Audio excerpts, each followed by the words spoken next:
డబ్బు, అనారోగ్యం, ఉద్యోగం, వ్యాపారం, అప్పులతో బాధపడుతున్నారా? మీకోసమే launch your future program. Hi hello నమస్తే, welcome back to Suman TV. ప్రస్తుతం మనతో పాటు ఉన్నారు ఫినాన్షియల్ అనలిస్ట్ నంది రామేశ్వరరావు గారు. నమస్తే సార్. నమస్తే. సో మనం ఫ్యూచర్లో మంచి ఫినాన్షియల్ ప్లానింగ్ చేసుకోవాలంటే పర్సనల్ ఫినాన్షియల్ ప్లానింగ్ గురించి ఒక్కసారి ఈరోజు ఏం పాయింట్స్ ఉంటాయి దాంట్లో? డబ్బులు ఉంటే ఏ ప్లానింగ్ అక్కర్లేదు, డబ్బులు లేనప్పుడు ప్లానింగ్ కావాలి, ఎలా తీసుకోవాలండి. ఇది చాలాసార్లు అంతకుముందు ఒక టాపిక్ మాట్లాడాను మంచాలనే, how to clear your debts అని ఒక టాపిక్ మాట్లాడాను. చాలా మంచి స్పందన వచ్చింది. చాలా అంటే అందరూ చెప్పింది కేవలం నా అనుభవాలే, నేనే పెద్ద పెద్ద ఎక్స్పర్ట్ కాదు, మనకు ఉన్నది షేర్ చేస్తాను నలుగురు.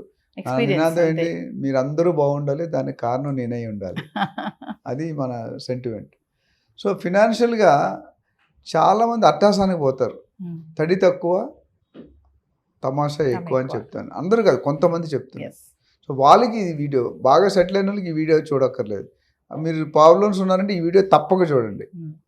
ఎందుకంటే ఫస్ట్ ఒక ఫ్యామిలీ అన్న తర్వాత ఇండివిజువల్ లైఫ్ వేరు, ఫ్యామిలీ పిల్లలు భార్య అది వేరు. సో అక్కడ ఏమవుతుందంటే ఫినాన్షియల్ గోల్స్ ఏంటి, మీ ఫినాన్షియల్ గోల్స్ ఉండాలి. ఒక 5 నుండి 10. నేను పెళ్ళైనప్పుడు 25 గోల్స్ రాసుకున్నా. ఫార్చునేట్లీ నేను అనుకున్న టైం కంటే 10 సంవత్సరాల ముందే రీచ్ అవ్వగలిగాను. అఫ్కోర్స్ హార్డ్ వర్క్ అన్నీ ఉన్న, రోజుకి నెలకి 20 రోజులు 25 రోజులు ట్రావెల్ చేసేవాడు. పొద్దున 9కి వెళ్తే రాత్రి 9కి వచ్చి సీనియర్ కూలోడు సీనియర్ లేబర్. నేను మనం యాజ్ ఎ సీఈఓగా రెస్పాన్సిబిలిటీ తీసుకుంటే కింద వాళ్ళు తీసుకోరు, కొంతమంది తీసుకుంటారు, కొంతమంది తీసుకోరు. మన ఇప్పుడు మాకు ఎట్లా ఉంటుంది సీఈఓ జాబు, టాయిలెట్లో నాప్కిన్ లేకపోయినా, టీలో షుగర్ తగ్గినా, ఒక అమ్మాయిని ఏమైనా కొట్టినా అన్ని సీఈఓ టేబుల్కి వస్తాయి. సీఈఓ 28 ఫంక్షనల్ డిపార్ట్మెంట్స్ ఉండేవి, దాంతో ఇది ఒక ఎడిషన్, అది చేస్తాం ఇది చేస్తాం. సో అట్లా ఎప్పుడంటే మనం ప్లానింగ్ కరెక్ట్ ఉంటే లైఫ్ పర్ఫెక్ట్ ఉంటుంది, డిసిప్లైన్డ్ వే. సో ఫైనాన్షియల్ గోల్ అంటే ఇప్పుడు మీ శాలరీ ఎంత, మీ శాలరీలో ఎంత సేవ్ చేయాలి, ఎంత ఖర్చు పెట్టాలి, ఎంత ఇన్వెస్ట్ చేయాలి, ఇవి చాలా తేడా ఉంది. 20,000 వచ్చేవాడు ఒకలా ఉంటుంది, 50,000 వచ్చేవాడు ఒకలా ఉంటుంది, 1,00,000 వచ్చేవాడు ఒకలా ఉంటుంది, ఎక్కువ వచ్చేవాడు ఉంటుంది. 1,00,000 వచ్చేవాడు కొద్దిగా లిబరల్గా ఉంటాడు. 20,000 30,000 ఇస్తే ఇప్పుడున్న ఫీజులు రెంట్లు కట్టుకోవాలంటే they is not possible. So అది చూసుకోవాలి. సో ఫినాన్షియల్ గోల్లో మీ నెక్స్ట్ 10 years గోల్ ఏంటి, పిల్లల చదువుకి ఎంత అవుతుంది, అమ్మాయి ఉంటే అమ్మాయి పెళ్ళికి ఎంత అవుతుంది, ఇంకా అట్లా మిగతా ఇల్లు కొనుక్కోవాలి, కారు కొనుక్కోవాలి, మంచి ఉద్యోగం రావాలి, ఇవన్నీ గోల్స్ ఉంటాయి. సో ప్రతి ఒక్కరికి గోల్స్ వేరే ఉంటాయి. ఏజ్ బట్టి గోల్స్ మారుతాయి. అట్ ద ఏజ్ ఆఫ్ 25 నీ సిస్టమ్ వేరే ఉంటుంది, ఏజ్ ఆఫ్ 50 వేరే ఉంటుంది, ఏజ్ ఆఫ్ 60 ఉంటుంది, 75 తర్వాత ఏం బర్డన్స్ ఉండవు, తిని బతికితే చాలు అనుకుంటాం. ఇప్పుడు చాలామంది సంపాదించి తినలేకపోతున్నారు. They have money but they will not be able to eat and digest. So many అందరికి బాడీ డిసార్డర్స్ వస్తున్నాయి. సో ఇక్కడ ఫైనాన్షియల్లో ఇంపార్టెన్స్ ఇవ్వాలి. ఫైనాన్షియల్ ఇవ్వాలంటే మీ నెట్వర్క్ మీ ఎంతో తెలుసుకోవాలి. నేను ఒక టాపిక్ మాట్లాడాను, నెట్వర్క్ ఈజ్ నెట్వర్త్. అది డిఫరెంట్, దాని సపరేట్ టాపిక్ మాట్లాడాను. నెట్వర్క్ అంటే ఏంటి, సింపుల్గా చెప్పాలంటే అసెట్స్ మైనస్ లయబిలిటీస్. అసెట్స్ అంటే మీ ఆస్తులు, లయబిలిటీస్ అంటే మీ డెట్స్, మీరు తీర్చాల్సిన లోన్లు అప్పులు ఇవన్నీ వస్తాయి. సో చాలామంది అక్కడ కన్ఫ్యూజ్ అవుతారు. ఇప్పుడు సపోజ్ మీకు బైక్ ఉంది, మీ హస్బెండ్కి కారు కొనుక్కున్నారు. ఆ కారు ఎప్పుడంటే ఓన్లీ మీతో వెళ్తేనే కారు నడుపుతాడు, లేకపోతే బైక్ నడుపుతాడు. అది లయబిలిటీ అయిపోద్ది, ఎసెట్ అవ్వదు. కారు ఉంటుంది, జనరేట్ కాదు ఇన్కమ్. సపోజ్ మీరు ఇల్లు ప్రాపర్టీ కొనుక్కున్నారు, దాని మీద రెంట్ వస్తుంది, దట్స్ అన్ ఎసెట్.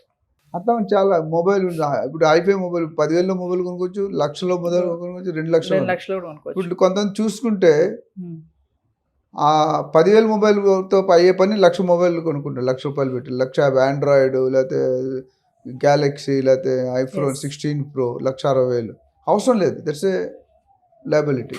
నీకు సంపాదన లేనివాడు ఎందుకు తీసుకుంటే, ఎప్పుడు కూడా మీ inflow should be more than outflow. ఎప్పుడైతే outflow is more than inflow అంటే నువ్వు రోడ్డు మీద పడ్డావు. నేను రియల్ ఎస్టేట్ ఒక సామెత చెప్తాను కదా, రియల్ ఎస్టేట్ ఉండాలంటే భూమాత అంత పేషెన్స్, ఆకాశం అంత ఆశ ఉండాలి. ఆశ అత్యాశకి వెళ్ళినప్పుడు చీటింగ్ అవుతుంది, దొంగతనం చేయాలి, చీటింగ్ చేయాలని ఉంటుంది. ఇక్కడ కూడా అంతే. సో నెట్వర్క్ని మీరు డిసైడ్ చేసుకుని, నా నెట్వర్క్ కొంతమంది -0లో ఉంటారు, కొంతమంది ఏముండదు, అడ్డు ఎసెట్ ఉండదు, లాస్ ఉండదు, కొంతమంది ఎసెట్స్ ఎక్కువ ఉంటాయి, లయబిలిటీస్ తక్కువ ఉంటాయి. సో 3 కరెక్టే. మీరు ఏ స్టేజ్లో ఉన్నారు అనేది important, in your stage which you are. So ఎవరైతే -0 తక్కువ ఉన్నారో they have to be very careful. For example పెళ్లి చేయాలి అమ్మాయికి ఇప్పుడు మీ కొన్ని కమ్యూనిటీలు ఉంగరం పెడితే పెళ్ళి అయిపోద్ది, కొన్ని కమ్యూనిటీలో రిజిస్టర్ ఆఫీసర్ సంతకం పెడితే పెళ్ళి అయిపోతుంది. కొన్ని కమ్యూనిటీలో మన అంబానీ ఆదాయం 1000, 2000, 3000 కోట్లు ఖర్చు పెడుతుంది. 3 కరెక్టే, ఇది పెళ్ళే అది పెళ్ళే. కానీ ఇప్పుడు అంబానీ గారికి కొన్ని లక్షల కోట్లు ఉంది, ఆయన 3000కు లక్షల కోట్లు ఖర్చు పెట్టింది ఎంత 1%. మీ శాలరీకి 1% ఖర్చు పెడితే అయిపోతుంది. అలా పెట్టాం, మన పేరు రావాలి, ఊరు రావాలి. అప్పుడు నేను చాలా ఫ్యామిలీలు చూశాను, పెళ్లికి లగ్జరీ చేయాలి మంచి. కొన్ని పెళ్ళిళ్ళు చూశాను, ఒక స్క్రాప్ డీలర్ ఎవరో పెళ్లి చేస్తే 250 కార్లు బెంచ్ కార్లు బుక్ చేశాడు ఆయన. వెళ్ళి అక్కడ ప్యారిస్లోనో ఫారిన్ కంట్రీలో చేశాడు. అంత అవసరం అంటే డబ్బు ఉంది కూడా చేశాడు. మనం అది చేసి కాల్చుకుంటే కష్టం. So you have to be very careful in taking liabilities, and always liability should be lesser than your assets. ఎప్పుడైతే అసెట్స్ తక్కువైపోయి లయబిలిటీస్ పెరిగాయో your mind will be disturb. దానివల్ల అవుట్పుట్ రాదు, సరిగ్గా పని చేయలేవు, ఊరికి చిరాకు వస్తుంది, ఫ్రస్ట్రేషన్ వస్తుంది, కోపం వస్తుంది, కొట్టేస్తాం, తిట్టుతాం, యాక్సిడెంట్లు చేస్తాం. ఇవన్నీ ఒకదాని వల్ల లింక్. సో ఇది కంపల్సరీ చూసుకోవాలి. ఇంకో యూసేజ్ అంటే మీరు ప్లానింగ్లో క్రెడిట్ కార్డ్ ఈజ్ నా ప్రకారం డేంజర్ కార్డ్. ఫ్రీ మనీ అంటారు కదా సార్, క్రెడిట్ కార్డ్ అంటే అది కార్డ్ అనుకుంటా కానీ మనీ విత్ ఇంట్రెస్ట్. ఎందుకంటే మీరు క్రెడిట్ కార్డు ఇప్పుడు మనం కొంతమంది మేడమ్స్కి ఇచ్చామనుకోండి, జనరల్ హస్బెండ్ సంపాదిస్తాడు, మేడం ఫ్రెండ్స్తో షాపింగ్కి వెళ్తుంది, కిట్టి పార్టీయో ఏదో పడతారు, వాళ్ళు కొంటారు, వాళ్ళు డబ్బులు ఉన్నారు, వాళ్ళకి మీకు వాళ్ళకి ఏంచి బెంచ్ కార్ ఉంది, మీకు మారుతి 800, వాళ్ళని నువ్వు ఎలా ఖర్చు, నువ్వు మారుతి కార్లను ఖర్చు పెట్టాలి. వాళ్ళు మీరు బెంజ్ని చూసి మీరు బెంజ్లాగా అయిపోతే కష్టం, తర్వాత గెంజిలోకి వెళ్ళిపోతారు. So credit card is a very dangerous tool.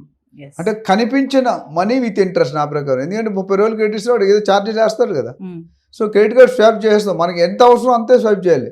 ఉన్నది కదా అని స్వాప్ చేసుకుంటూ పోతే విల్ బి నోవేర్. అంటే మెల్ల కట్టుకోవచ్చు కదా అని చాలా మంది యూస్ చేస్తారు. ఎట్లా కట్టుకుంటారు? మీకు వచ్చే మంత్లీ శాలరీ 50,000, మీ వైఫ్ నుంచి వైఫో లేదా సిస్టరో 2 లక్షలు స్వైప్ చేస్తుంది, ఎలా తీరుస్తారు?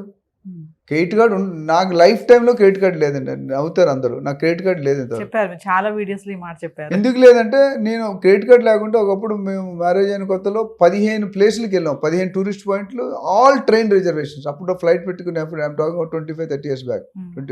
సో అన్ని ప్లేసులకు కూడా మేము ఇక్కడే ప్లాన్ చేసుకొని పొద్దుటేంచి చూడడం, రాత్రి నుంచి ట్రావెల్, పొద్దుట చూడడం, అలా ప్లాన్ చేసుకుని క్రెడిట్ కార్డు అసలు వాడలేదు నాకు. ఎందుకంటే ప్లానింగ్ చేసుకుంటే మంచి, ఇప్పుడు బర్డన్స్ ఉండవు మనకి. ఆ విధంగా ఫైనాన్షియల్ ప్లానింగ్ అనేది very very important in anybody's life. చాలా మంది అప్పులు పాలైపోయి అంటే ఇంకా సూసైడ్స్ వరకు వెళ్తున్నారు అంటే సరిగ్గా ఫినాన్షియల్ ప్లానింగ్ లేకపోవడం వల్లే అంటారా సార్? డెఫినెట్గా. ఎందుకంటే ఇంతకుముందు మనీ మేక్స్ మెనీ థింగ్స్ అనేవారు, ఇప్పుడు మారింది మనీ మేక్స్ ఆల్ థింగ్స్. ఆ మనీయే, డబ్బే దేనికైనా మూల కారణం. డబ్బు ఉంటే ఇప్పుడు మనం ఏమనుకుంటుంటే మనం ఏ బ్రాండ్ బట్టలు వేసుకున్నాం, ఎన్ని తులాలు బంగారం వేసుకున్నాం, అది ఇంపార్టెంట్ కాదు. నీ లైఫ్లో ఎంత బాగా ఎంత ఫ్రీగా బతకగలుగుతున్నావు. ఈ అప్పులతో ఏముంటుంది, బయటకు నవ్వుతాం, ఏడవలేక నవ్వుతాం, లోన్ ఇంటికి వెళ్ళాక ఏడుస్తాం. చూడండి ఎక్కువ మంది బాగా ఎక్కువ నవ్వుతుంటారు, వాళ్ళకి డెఫినెట్గా మీరు కదిలితే బాధలు ఉంటాయి, వాళ్ళు ఆ బాధలు కవర్ చేసుకోవడానికి నవ్వుతుంటారు. సో నవ్వడం తప్పు కాదు, మరి టూ మచ్ నవ్వడం డేంజర్. సో ఓవరాల్గా ఏంటంటే ప్లానింగ్ ప్రతి విషయంలో, ఖర్చులు మనకి ఎంత వస్తుంది, మనకి ఎప్పుడు కూడా రూల్ ఉంటుంది, మనకు వచ్చిన ఖర్చుల్లో 50% నుండి మనకు వచ్చిన శాలరీ ఆదాయంలో ఏ ఆదాయమైనా 50% ఎక్కువ ఖర్చు పెట్టకూడదు. జనరల్ 50% దానికి ఒక 30-35% సేవింగ్, 10-15% మీ వాంట్స్ వేరు, నీడ్స్ వేరు. నీడ్కి వాంట్కి తేడా ఏంటి? నీడ్ అంటే దాహం వేస్తే మంచినీళ్ళు తాగుతావు, వాంట్ అంటే లస్సీ కావాలి, కొబ్బరికాయ నీళ్ళు కావాలి, అది కావాలి. So depends. సో మీ దగ్గర నీడ్ కెపాసిటీ ఉంటే వాంట్కి వెళ్ళకూడదు. సో 50-30 రూల్ అంటే 50% కంటే ఖర్చు పెట్టకపోతే బెటరు, మిగతా 30% సేవింగ్, 15-20% అదర్ ఎక్స్పెండిచర్ పెట్టుకుంటే ఎవ్రీ మంత్ 30% సేవ్ అవుతుంది. సో ఇయర్ ఎండ్ అయ్యేసరికి 3 లక్షలు 4 లక్షలు శాలరీ, మీరు వాళ్ళ 50,000 శాలరీ అనుకోండి, 30% అంటే 15,000 రూపాయలు. సో సంవత్సరానికి 2 లక్షలు పక్కన పెట్టేస్తారు కదా. ఆ ఫ్యామిలీకి 2 లక్షలు, 10 సంవత్సరాల తర్వాత 20 లక్షలు విత్ ఇంట్రెస్ట్ 25 లక్షలు. ఆ విధంగా పెట్టుకుంటే ఎప్పుడు ఎక్సెస్లో ఉండాలి. చాలాసార్లు చెప్పాను, ఇంట్లో బంగారం అనేది బంగారం కానీ వెండి కానీ రెడీమేడ్ ఉండాలి. ఒక 1/2 కేజీయో 1/2 కేజీ మీ ఉన్న కెపాసిటీ బట్టి ఉంటే ఆరోగ్యం ఎప్పుడు చెడిపోతుంది, ఎప్పుడు ఏమవుతుంది మనకు తెలియదు. అయినప్పుడు ఎవరు ఇవ్వరు, నువ్వు ఎన్ని నోటీసులు పెట్టినా అడ్వర్టైజ్మెంట్ ఎవరు ఇవ్వరు. 1,000, 2,000, 5,000, 10,000 ఎవరు లక్షలు ఎవరు ఇస్తారు? సో అదే మీ దగ్గర సేవ్ చేసుకుంటే మీరు ఎవరి మీద డిపెండ్ అవ్వక్కర్లేదు. కరోనా టైంలో బెడ్కి 20 లక్షలు తీసుకున్నారు, ఎవరు ఇస్తారు? 50,000 శాలరీ ఇచ్చి 20 లక్షలు ఎప్పుడు ఉంటాయి ఇంట్లో వాడికి? బట్ ప్రాణం కోసం ఏం చేస్తారు, అప్పులు చేస్తారు, ఆ అప్పులకి ఇంట్రెస్ట్ కట్ట చచ్చిపోతారు. ప్లానింగ్ సూసైడ్ దాకా వెళ్ళిపోతుంది. సో ముందే ప్లాన్ చేసుకుంటే, ఆల్వేస్ ప్లాన్ ఇన్ అడ్వాన్స్. నా ఆదాయం ఎంత, ఆదాయంలో 50% అంటే ఎక్కువ ఖర్చు పెట్టే ప్లానింగ్ చేయాలి. ఫస్ట్ సేవింగ్ పక్కన పెట్టి తర్వాత ఖర్చు పెట్టండి. అప్పుడు మీరు ఏం చేస్తారు, ఫస్ట్ ఖర్చు పెట్టి సేవింగ్ మిగిలితే పెడతారు, లేకపోతే లేదు. అండ్ నీడ్స్ అనేది కంపల్సరీ తీసుకోండి, వాంట్స్ అనేది ఆలోచించి మీకున్న డబ్బు పరిస్థితి బట్టి తీసుకోండి. Thank you.